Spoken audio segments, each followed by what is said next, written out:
I'm Annabelle Owen, 34, and I built my life quietly, no spotlight, just showing up when it mattered. For years, I was the one who stayed, caring for my grandfather through his final years while my brother collected praise from a distance. But when he told me I wasn't worthy of speaking at our grandfather's funeral, I made a choice that changed everything. Ever been dismissed by someone you sacrificed everything for? If so, drop your story in the comments, you're not alone. Before we dive in, let me know where you're watching from. And if you've ever had to stand your ground after being pushed aside, hit like and subscribe for more true stories about boundaries, betrayal, and quiet strength. What happened next caught everyone off guard. My name is Annabelle Owen, and if you'd asked me 5 years ago, I would have told you my family was close. Dysfunctional, maybe. A little uneven. But close. It took a funeral, my grandfather's funeral, to show me just how far the cracks had spread. Before I tell you what happened the day a four-star general walked into that church and sat down beside me, let me know in the comments if you've ever been pushed aside by your own family, and hit that like button if you were told to stay quiet while someone else took the credit. Growing up, I never thought much about favoritism. I knew my older brother Ryan was my dad's shadow, star athlete, Marine officer, promoted early, always sending home photos in full dress uniform. I was the artsy one, the quiet one. Good grades, reliable, but not flashy. I didn't mind, not really. Not until it started affecting how people treated me. My parents had 2 kids, but only ever bragged about one. We lived in Southern Virginia, just outside of Norfolk. Our family dinners were the kind of traditional, sit-down affairs where the conversation revolved around Ryan's latest accomplishment. Ryan just bought a house, Ryan's commanding a new unit now, Ryan's flying back for Christmas, if the weather holds. I could have gotten a new job, finished a degree, moved across the country, and it would have barely earned a nod. Sometimes it felt like I was just background noise in my own life. The only person who never made me feel invisible was my grandfather, Colonel John Owen, U.S. Army, retired. Bronze Star, 2 Purple Hearts, and the kind of handshake that crushed your fingers even in his 70s. But he didn't lead with that. He was more interested in who you were than what your resume said. When I was little, he taught me how to fix a leaky faucet and iron a dress shirt properly, so you can tell the difference between a wrinkle and a standard. That was a joke, but I took it seriously. He used to say, knowing how to pay attention is a form of respect. Don't forget that. I didn't. When his health started to slip, first the knees, then the cancer, I rearranged my work schedule so I could take him to his appointments. My parents helped here and there, mostly when it was convenient. Ryan wasn't around. Too far, too busy, too important. Grandpa never complained. But I could tell the silence bothered him. The last time he got out of the hospital, I stayed with him for a week. He'd lost weight and was more tired than usual, but his voice was still sharp. One night, as I was refilling his med tray, he said, "You know, you've got more discipline than half the officers I trained." I smiled, thinking he was joking, but he wasn't smiling back. "You're the only one who shows up.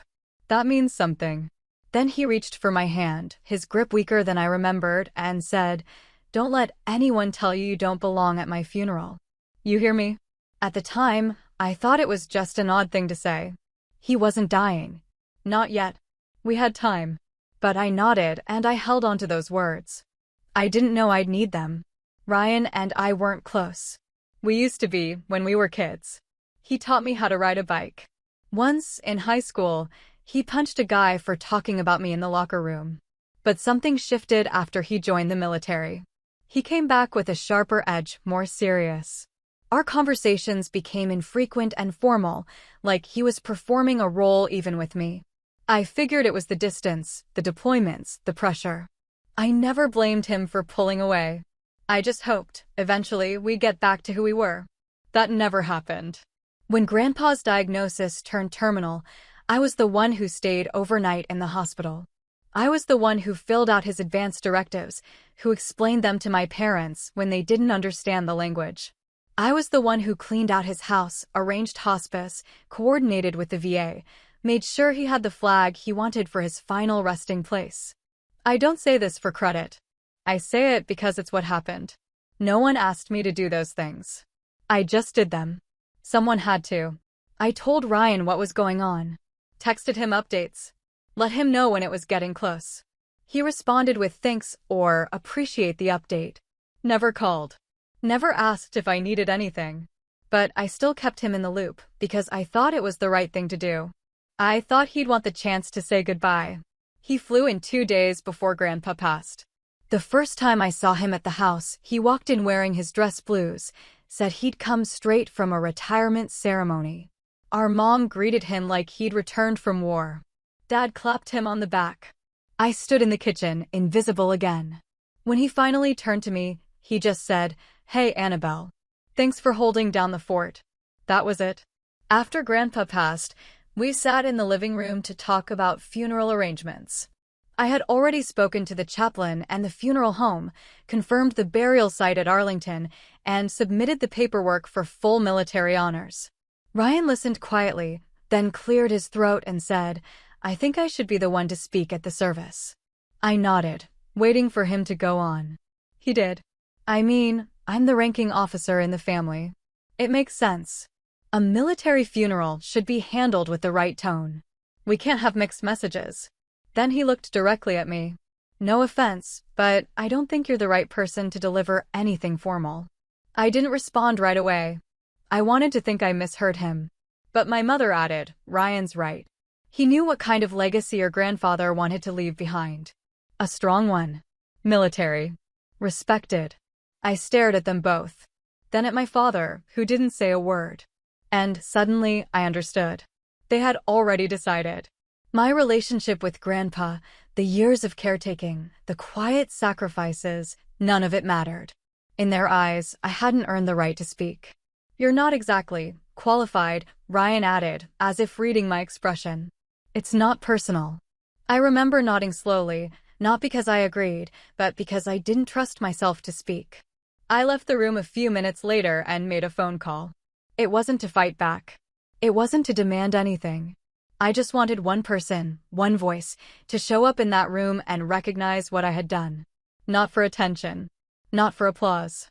But because my grandfather had told me once, respect isn't inherited. It's demonstrated. And I had demonstrated it. Over and over again. What happened at the funeral was something I never could have predicted. But when that general walked into the church, straight-backed and quiet, and took a seat beside me, everything changed. Not just in the room, but in the story my family had been telling themselves for years. And that's when the silence started to say more than any eulogy ever could. When Grandpa's health started declining, it didn't happen all at once.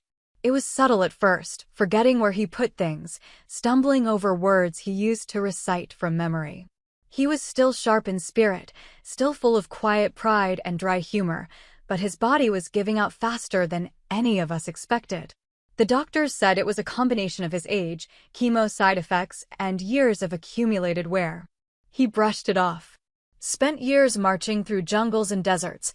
He told me one morning while adjusting the elastic on his blood pressure cuff, "This is nothing." But it wasn't nothing. It was the beginning of the end, and I think we both knew it. I took a leave from work to move into his house. My manager wasn't thrilled, but I didn't ask for permission. I just said I'd take PTO and unpaid days if needed. I packed a few bags, filled a prescription folder, and started my new routine: morning meds, check-ins with hospice, keeping track of his appetite and pain levels, walking his dog, changing bed linens, monitoring for side effects, trying to keep him laughing. Even a little. No one really said thank you. My mom called once to check in, mostly to ask if the freezer was still stocked with the meals she'd dropped off a month earlier. My dad said, "Just let us know if you need anything," but when I asked him to pick up a new raised toilet seat from the VA center, he said he was too swamped and maybe I could get it delivered instead. My brother? He texted once during that first week, "Appreciate you handling this. Let me know if it gets too heavy." That was it. When Ryan finally did fly in, 2 weeks before Grandpa passed, he stayed for less than 48 hours. He arrived with a duffel bag and full uniform, even though he had no official obligations. I asked him why he brought the uniform. He shrugged and said, "Thought he'd want to see it one last time." He spent most of the visit on his phone or stepping outside to take calls. Didn't ask about the medication schedule, didn't sit through any of the harder nights when Grandpa couldn't keep food down. He did, however, make sure to get a few posed photos of himself sitting beside Grandpa's hospital bed. One hand resting on Grandpa's shoulder, the other clutching that framed photo of their shared service. Grandpa was mostly asleep, his eyelids fluttering with the fatigue that never seemed to let up. Ryan captioned the picture later on social media with, "3 generations of service. Honoring my hero." He left the next morning. When I walked into the living room after dropping him off at the airport, I saw the photo. He had left it sitting on the mantel, framed, angled carefully toward the room, like an exhibit. Grandpa looked like a ghost in the picture. I stood there for a long time, staring at it. Something about it didn't sit right, but I couldn't name it yet. The next time we had a family dinner, a rare occasion we were all in the same room, Ryan brought it up. We were eating spaghetti and garlic bread like it was any other Tuesday night, and he launched into a story about his recent training rotation. "Grandpa would have loved it," he said, twirling his fork slowly. "Tactical drills, leadership rotations. Real stuff. Not just admin work." I nodded, not looking up. Then he turned to me and smiled. "Guess you probably wouldn't know how to speak at a military funeral, huh?" It was said like a joke, like a dig between siblings, but it landed wrong. My fork paused midair. No one laughed, not even him. But no one said anything either. I forced a smile and kept chewing. Later, I thought maybe I was being overly sensitive. Maybe he didn't mean anything by it. Maybe I was tired. But that night I lay awake and I heard the line again, the way his voice lowered slightly, the way his eyes flicked to our parents as he said it. And I realized it wasn't a joke. It was positioning. He was already laying the groundwork, marking territory, claiming the story as his. The next few weeks were quiet. I stayed with Grandpa full-time. He slept more than he was awake. He started slurring words. He forgot what month it was. But on the better days, he still knew me. Still cracked jokes. Still held my hand with a strength that surprised me. Ryan called once more. Asked if I'd had time to collect Grandpa's medals for the display case. I said I had. Then he started listing off the ones he thought should be included. Bronze Star, Purple Hearts, a campaign ribbon from Korea he thought was in the attic.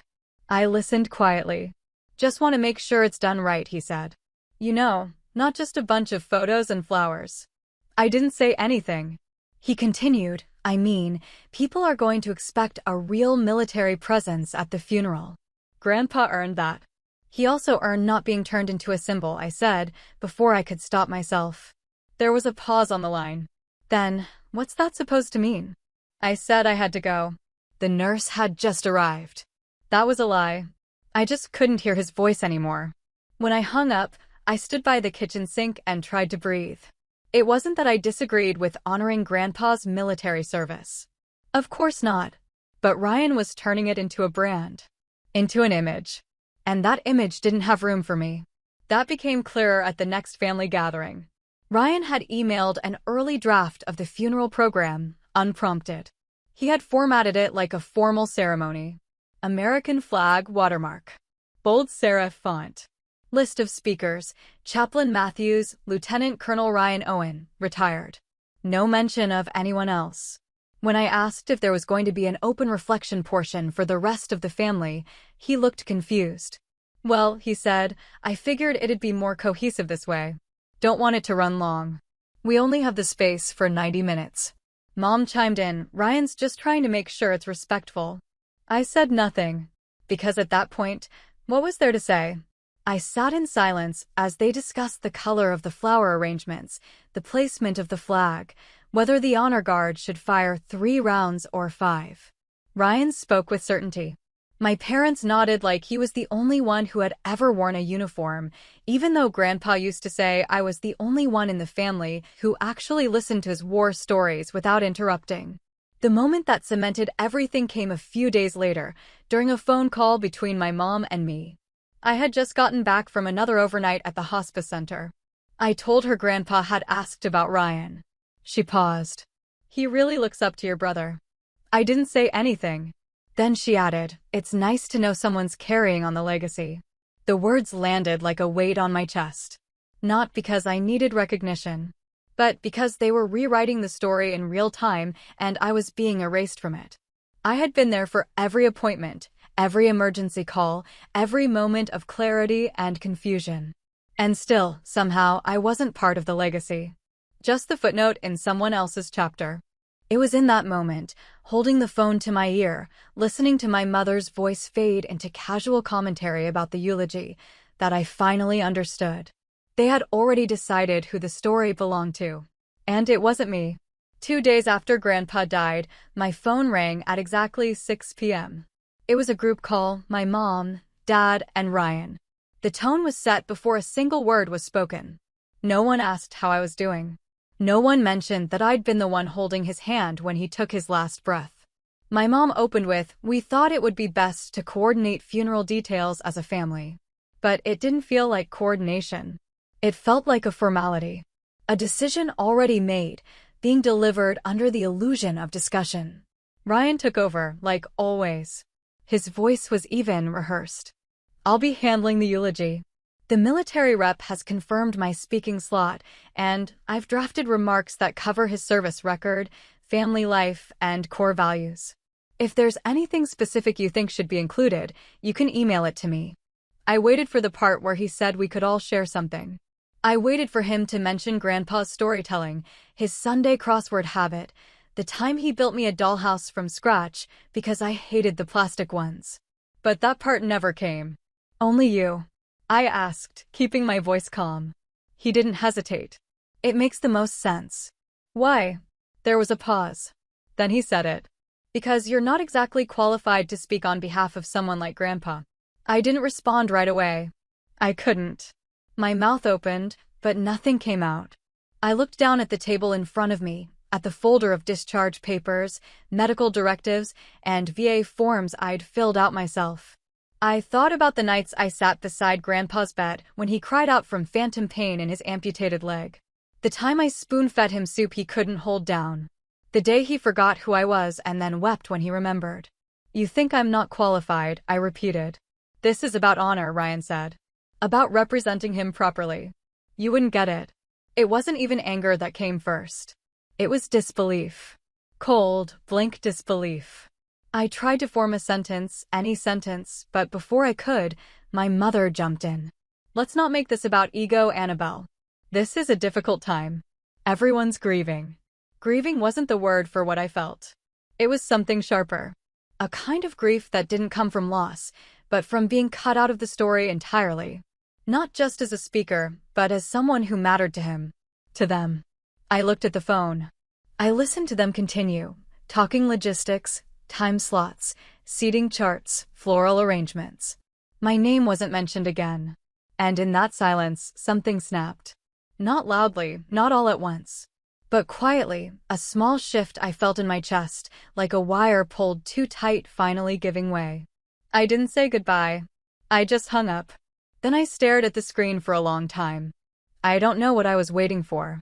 Maybe a call back. Maybe someone to realize what had just happened. But the phone stayed silent. The silence was its own kind of message. I got up, walked to the kitchen, and filled the kettle. The act of boiling water felt grounding, mechanical. I didn't want to cry. I didn't even want to scream. I wanted to disappear. Because that's what they'd already done to me. Made me disappear. Rewritten history as if I hadn't been there. As if I hadn't shown up for Grandpa in the ways that actually mattered. The kettle clicked off. I didn't touch it. Instead, I walked to my desk, opened the bottom drawer, and pulled out a business card. Cream-colored, thick paper stock. No title. Just a name, General Matthew K. Wexler, Ret., and a number underneath. Grandpa had given it to me 2 years ago after a VA benefit meeting where General Wexler had shown up to advocate for better end-of-life resources. He was retired now, a man with quiet authority and an odd fondness for lemon tea. I'd seen him a few times. Once he brought Grandpa a signed photo from their unit reunion, even though Grandpa hadn't been able to attend. Another time, he came to the house and stayed for an hour. They'd barely spoken, but the silence between them was comfortable, familiar, respectful. I stared at the card. Then I dialed. His assistant answered. I explained who I was, that I was calling about John Owen. She put me on hold, and less than a minute later, I heard his voice. "Annabelle," he said. "Not Ms. Owen. Not, who is this? Just my name." He remembered. "I'm sorry to call like this," I said. I didn't know who else to." I heard he passed, he said gently. "I'm very sorry." "Thank you." I didn't know how to start. So I just said it. "My brother's giving the only eulogy." There was a pause. "And," he said. "And, they told me I'm not qualified to speak." He didn't say anything for a long time. "Then, do you want to speak?" "Yes," I said, before I could second-guess it. "But it's not about a speech. It's not even about me, really. It's just, they're pretending like I wasn't there." Another pause. "Then, I remember you at the house. You were always taking notes. Making sure John didn't forget appointments. I remember thinking he trusted you." "He did," I said quietly. Then he said something I didn't expect. "Send me the details." I hesitated. "I'm not asking you to do anything." "I know you're not," he said.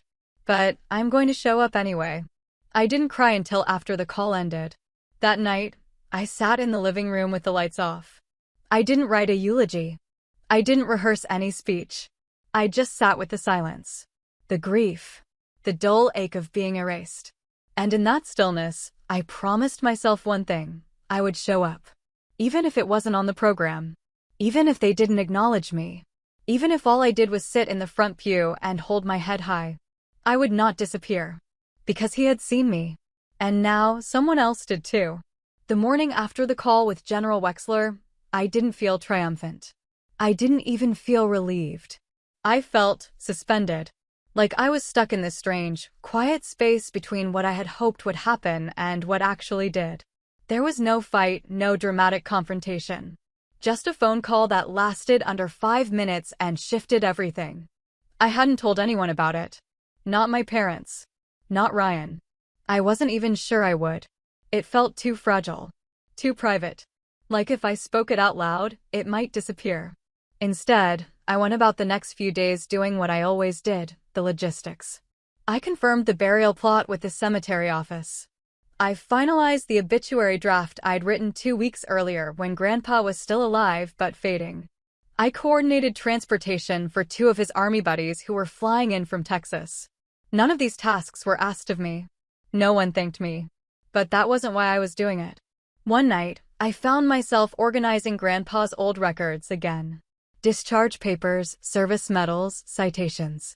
They'd all been tucked into a folder he kept in the bottom drawer of his dresser. The last time I had opened it, I was helping him apply for a benefit he didn't even want.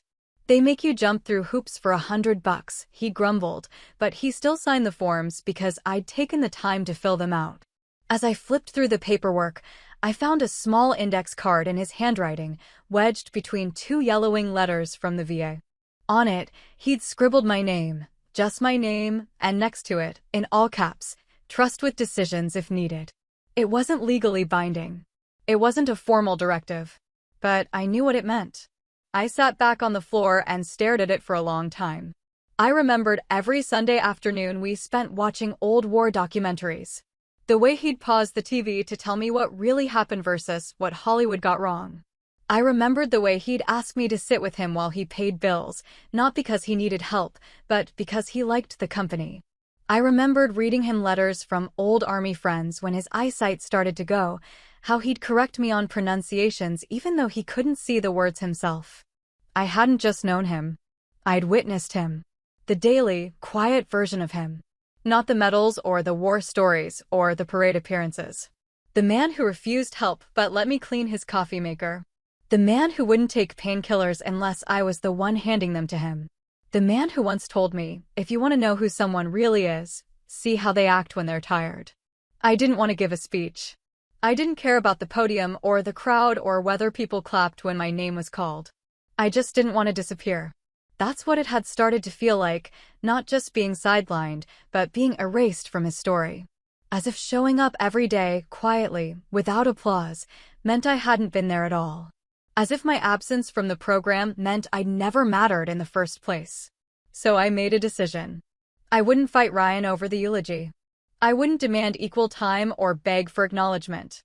But I also wouldn't sit in the back and shrink myself to fit the space they allowed me. I would sit in the front row.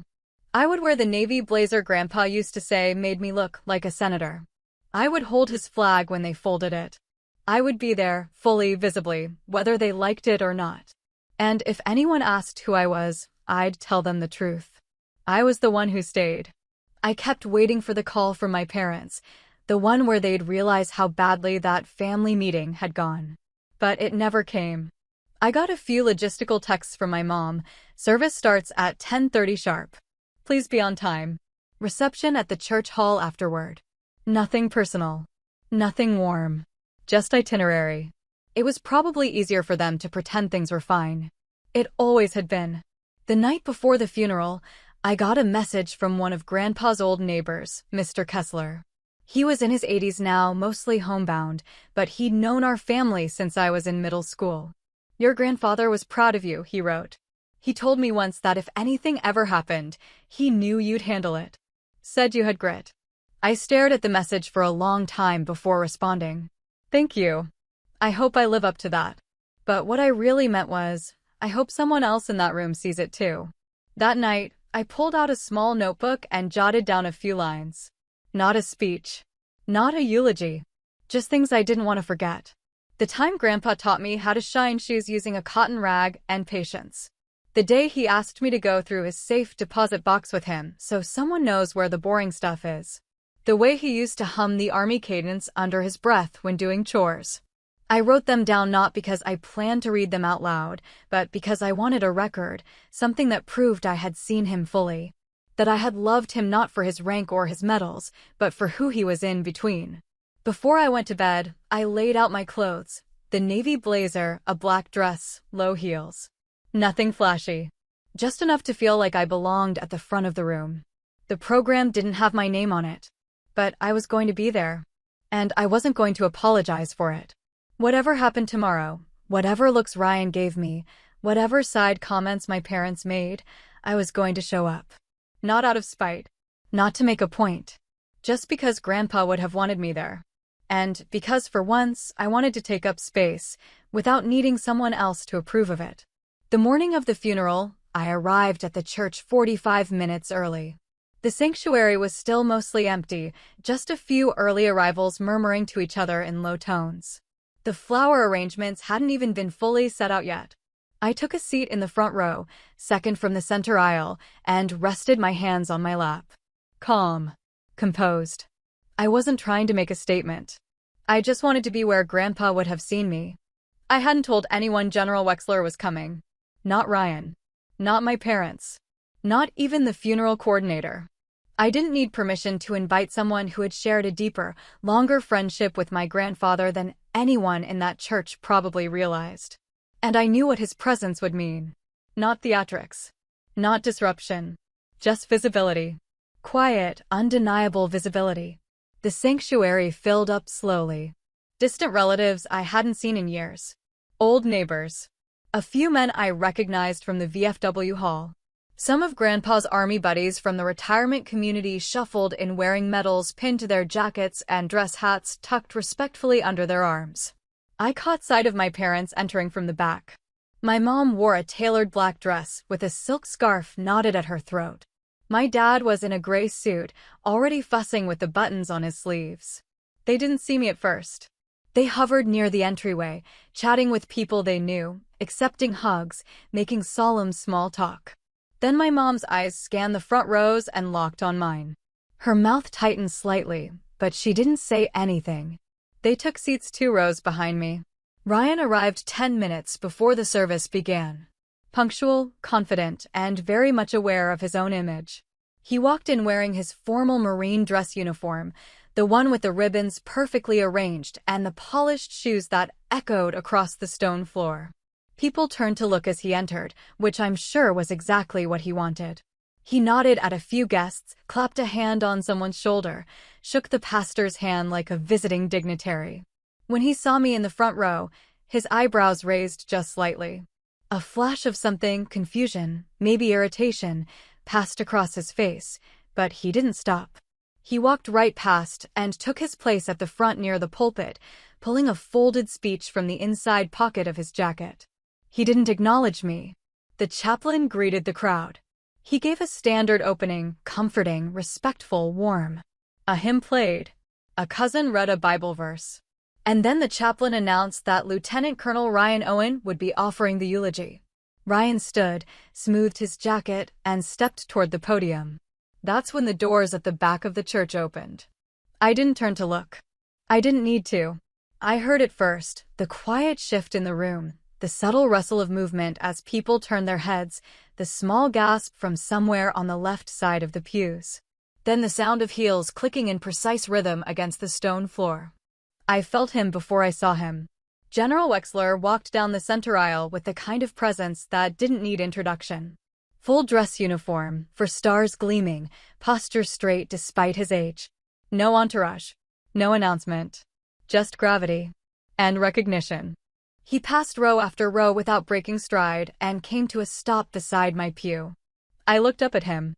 He met my eyes, nodded once, not formally, not ceremoniously, but with quiet recognition, and then sat down next to me.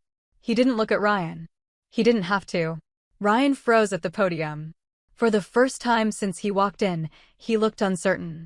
His gaze flicked between me and the general. I saw the moment he understood.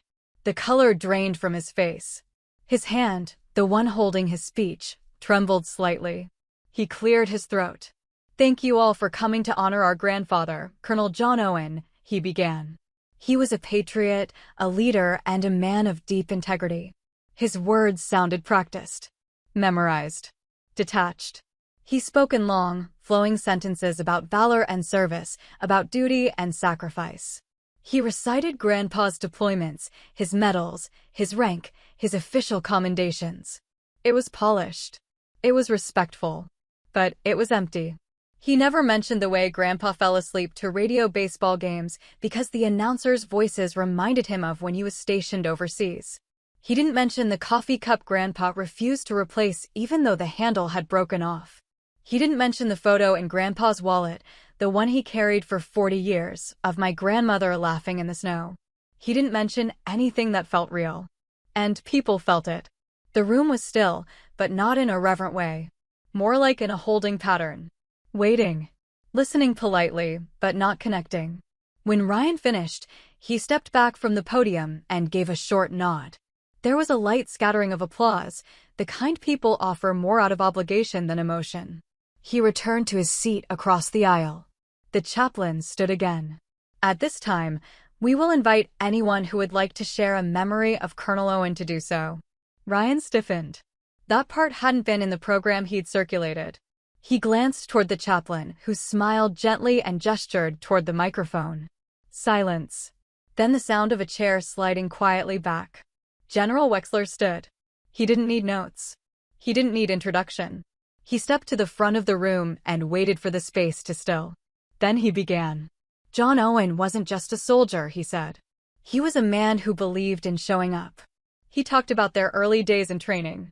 How Grandpa once volunteered for an overnight guard rotation just so a young private could get a few extra hours of sleep.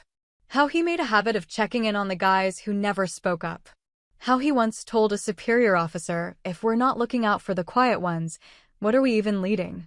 He looked out across the room and said, I've met a lot of people who talk about leadership. Very few who practiced it when no one was watching. Then he paused. And from what I understand, he raised someone who inherited that same instinct. The room was silent. He didn't say my name. He didn't need to. He stepped down from the podium without fanfare and returned to the seat beside me. When he sat, he placed one hand briefly on top of mine. A quiet gesture. A signal. I didn't cry, but I felt seen. Not in a public way. Not in a spotlight way. In a way that was just real. Ryan didn't speak again. He didn't come over after the service. He stayed near the back of the reception hall, surrounded by people asking about his uniform, his deployments, his rank. But no one asked him about Grandpa. They asked me. A woman I didn't recognize came up to me near the dessert table and said, I heard you were the one who took care of him near the end. He talked about you. Another man leaned in and said, "You're the granddaughter who stayed, right?" I just nodded. There was no confrontation. No dramatic reckoning. Just a quiet shift. And from that moment forward, they couldn't pretend I hadn't been part of the story. Because now everyone had seen it for themselves. For the rest of the service, my brother sat stone still in his seat. Not sulking, not glaring, just blank. Like someone realizing too late that the part he auditioned for had already been filled. The program continued as planned. But the mood in the room had shifted. Not because of anything dramatic. There was no confrontation, no storming out. Just a quiet realignment. A subtle pivot in where people were looking and who they were now listening to. The reception was held in the church hall just across the parking lot. Folding tables lined with finger foods, pots of coffee, and framed photos of Grandpa that Ryan had insisted we display. Most of them were from the military years. There was only one photo from after his retirement, a grainy candid of him sitting on the porch, looking off to the side, like he hadn't realized someone was taking the picture. I'd taken that photo. I remember the moment clearly. We'd just finished fixing the porch railing, and he was telling me a story about the time he almost got court-martialed for speaking up during a mission briefing. "Timing is everything," he'd said, grinning, before going quiet. That photo captured him better than all the formal portraits combined. People started to approach me during the reception, a slow trickle at first, then more. A few of Grandpa's old Army friends introduced themselves. One of them, a man named Wallace, said, "He talked about you. Said you were the only one who knew how to get the damn VA to do anything useful." I smiled, surprised. "He said that?" Wallace nodded. "Said you filled out the forms before he even asked. Said you had follow-through, which, coming from him, was the highest compliment you could get." I thanked him, and he moved on. But that small exchange stayed with me. My parents hovered near the dessert table, greeting people as they came and went. My mom glanced over at me now and then, but never approached. My dad stayed focused on the coffee, refilling cups and avoiding conversation unless absolutely necessary. Neither of them mentioned the general. Neither asked why he'd sat beside me. It was as if pretending they hadn't noticed him was easier than facing what his presence had clarified. Ryan stayed near the back, surrounded by people who'd come to shake his hand, thank him for his service, ask about his latest posting. He played the part well, gracious, humble, even self-deprecating. But his eyes didn't light up. His posture had wilted, slightly. There was a stiffness in the way he held himself that hadn't been there before. At one point, I walked past him to get a glass of water. We made brief eye contact. He nodded once, tight-lipped, but didn't say anything. I didn't stop. I didn't owe him the first word. I wasn't angry anymore. Just tired. That evening, after everyone had left, I stayed behind to help clean up. The church staff offered, but I waved them off. I wanted the quiet.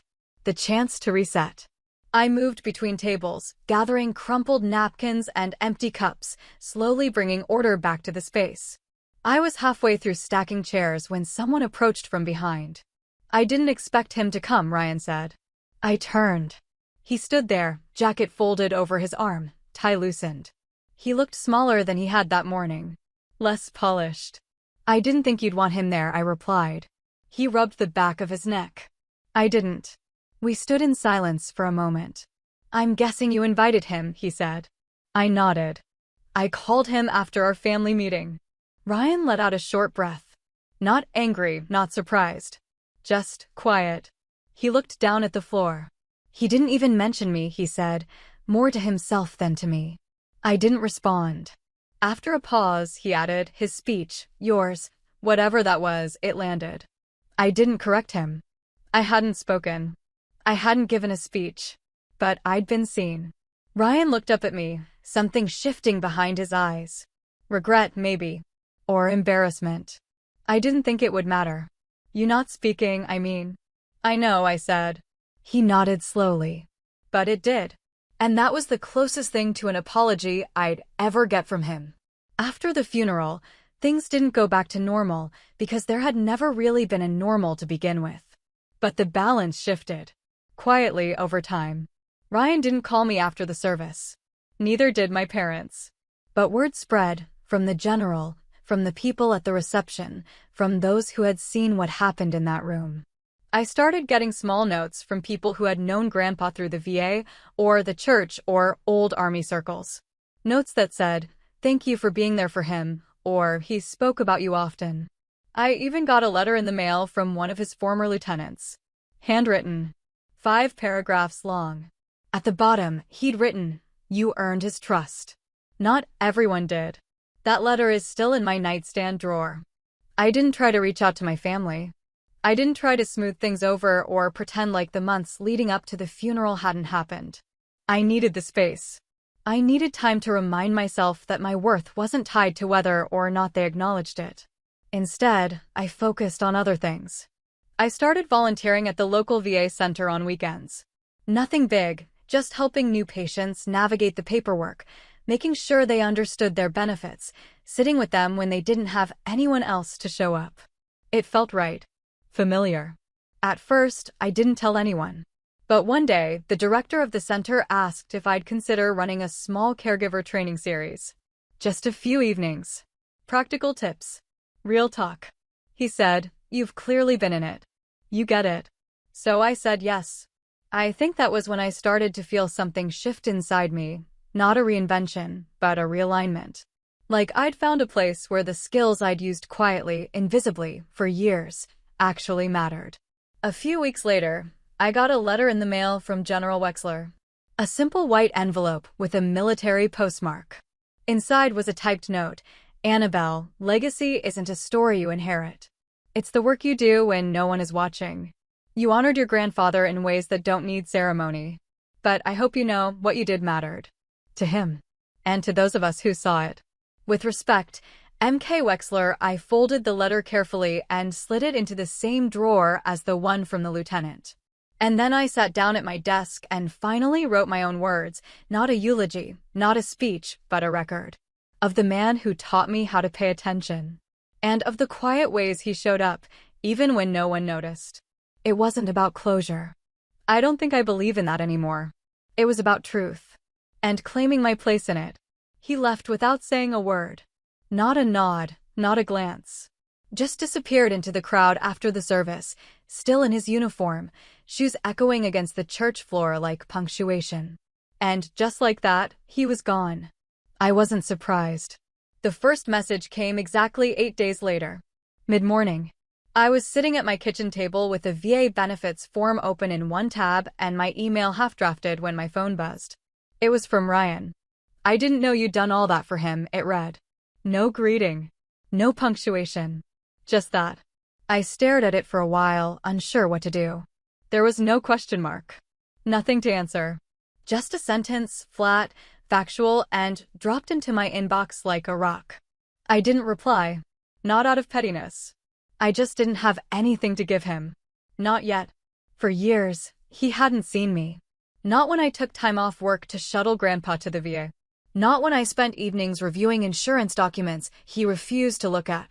Not even when I slept on that couch for days when Grandpa was too weak to stand. And now, after all of it, after the funeral, the silence, the disappearance, he wanted a response. A summary. A shortcut. I closed the message and went back to my form. Weeks passed. Then months. My parents sent me a birthday card in June and signed, "Just love, Mom and Dad," pre-printed inside. A card like that doesn't really say, "I remembered you." It says, "I remembered to remember you." I stuck it in a drawer and didn't think about it again. In late August, Ryan texted again.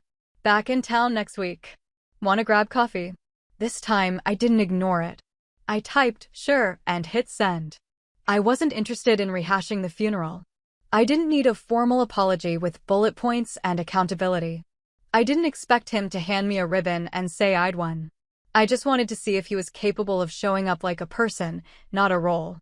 We met at a cafe halfway between our neighborhoods. Neutral ground. I arrived first and took a seat outside. It was warm that day, sunlight bouncing off the glass, patio umbrella barely shading the table. I ordered a tea. When he showed up, he looked the same as always. Pressed shirt, haircut still regulation short, no visible sign that anything had changed. But when he sat down, he didn't jump into conversation. He didn't pull out his phone. He just sat there, a little awkward, a little quieter than I remembered. "I wasn't sure you'd say yes," he said eventually. I shrugged. "I almost didn't." He nodded. "Fair." We talked. Mostly small things. Work. Travel. The cafe's ridiculous parking situation. Every so often, he'd mention Grandpa, tentatively, like testing the weight of it. I didn't fill in gaps for him. I didn't volunteer stories he'd missed. I let the silence sit when it needed to. He didn't ask why I'd never told him what I was doing for Grandpa. I think he knew better than to put that on me. At one point, he said, "You were there for the hard stuff." I wasn't. That's on me. It wasn't a full apology, but it was more than I expected. Still, I didn't reach across the table. I didn't say it's okay. I just nodded. Because it wasn't okay. But it was something. When we finished our drinks, he offered to walk me to my car. I declined. We parted with a simple, "Take care." And that felt right. Since then, we've talked a handful of times. A text here, a forwarded article there. Nothing deep. Nothing forced. But I've kept the door open. Not wide. Just unlocked. That's the thing no one really tells you about rebuilding trust.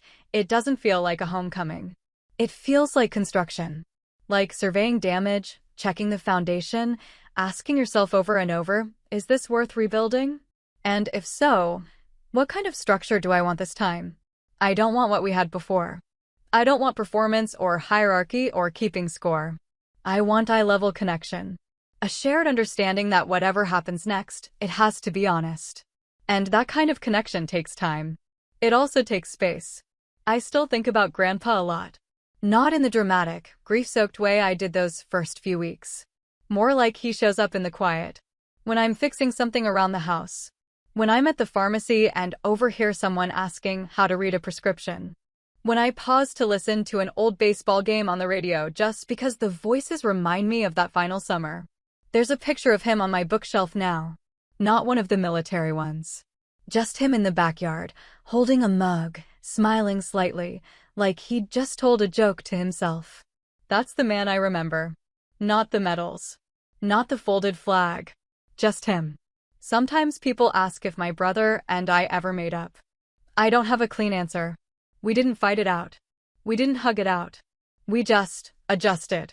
Maybe that's the best you can hope for sometimes. Not resolution, but recalibration. I'm not keeping score anymore. I'm keeping boundaries. And if trust comes back, it'll do so on my terms. Slowly. Quietly. Like the kind of respect you don't demand, you earn. It's been a year. Not to the day, but close enough that the air feels familiar. Late fall, brittle wind, the kind of gray sky that makes you pull your coat a little tighter even if you're only going from the car to the door. A few weeks ago, I got a card in the mail. White envelope. Neat block lettering. Inside, a simple note on official stationery. From General Wexler. Still thinking of him. Still grateful for you. Hope you're well, Annabelle. There was no signature beyond that, just initials at the bottom and a PS. You ever change your mind about DC, let me know.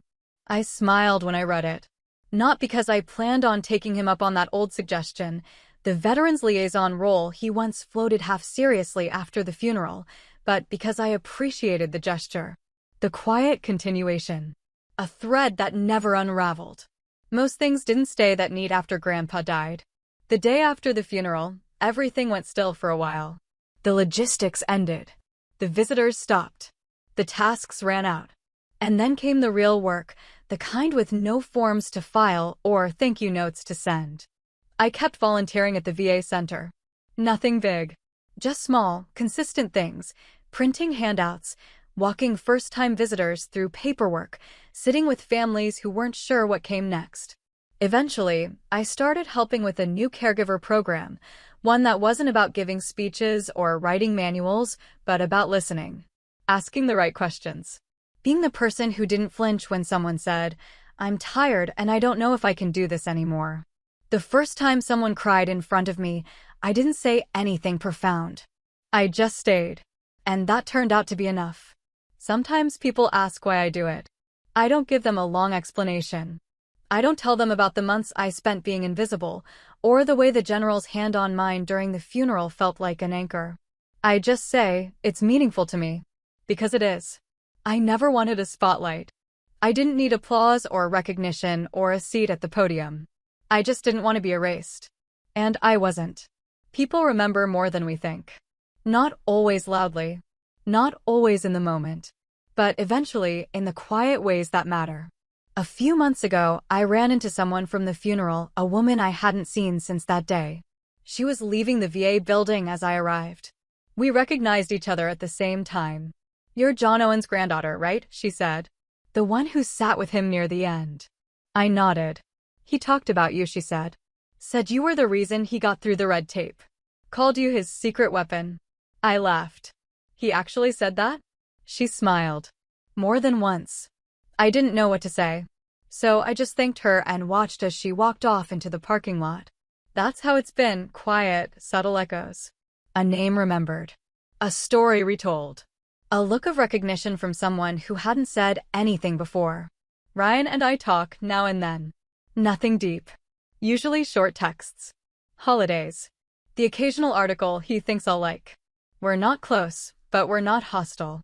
Just distant in the way people become when the scaffolding that once held up their dynamic is gone. He's moved back across the country. Took a new position. From what I can tell, he's doing fine. He doesn't bring up the funeral anymore. Neither do I. There's no rivalry now. No debate over who carries Grandpa's memory or who gets to speak for it. Because the truth is, no one owns a legacy. Not entirely. Some people inherit medals or stories. Others inherit trust. I got the latter. It didn't come with instructions. It didn't come with public recognition. It came with the way he looked at me when I handed him his morning coffee. The way he asked me to review his will. The way he'd say, "You're here," like it was the most reassuring thing in the world. I used to think legacy was something you built through titles or achievements, a speech, a plaque, a mention in a program. But now I know better. Legacy is what remains in the people who are actually paying attention. And I was. There's a photo on my dresser now. It's not a formal portrait. Just Grandpa in his backyard, holding that old mug, the one with the chipped rim. I keep it next to my keys. Not because I need a daily reminder, but because I like starting the day with him nearby. Every Veterans Day, I place a small flag beside his gravestone. I don't post about it. I don't take photos. I just go. Alone. Quietly. Sometimes I bring a thermos of coffee and sit for a while. Not because I'm hoping for a sign or some grand emotional release. Just because that's what we used to do. Sit. Talk. Or not talk. One time, a few months back, I ran into Wallace, one of Grandpa's Army friends, outside the VA center. He looked older, a little slower, but he still remembered me. He said, "Your grandpa used to say, she doesn't flinch. That's what makes her different." I didn't know he said that. I just nodded. That's the part that stayed with me. Not the compliment, though it meant something, but the fact that even when I wasn't trying to be seen, someone had noticed. And maybe that's all I ever really wanted. Not a spotlight. Not a microphone. Just a matter in the story. To be counted. To be remembered not for what I said, but for what I did. And in that, I was never erased. I was present. I was trusted. And I showed up. Thanks for watching. Have you ever been cut out of something that should have been yours to share, just because someone else thought they knew better? Or had to find your own way to be heard without saying a word? Drop your story in the comments. I read every one. And if this reminded you of someone who needs to hear it, share it with them. Don't forget to like, subscribe, and turn on notifications for more true stories about quiet strength and taking back your voice.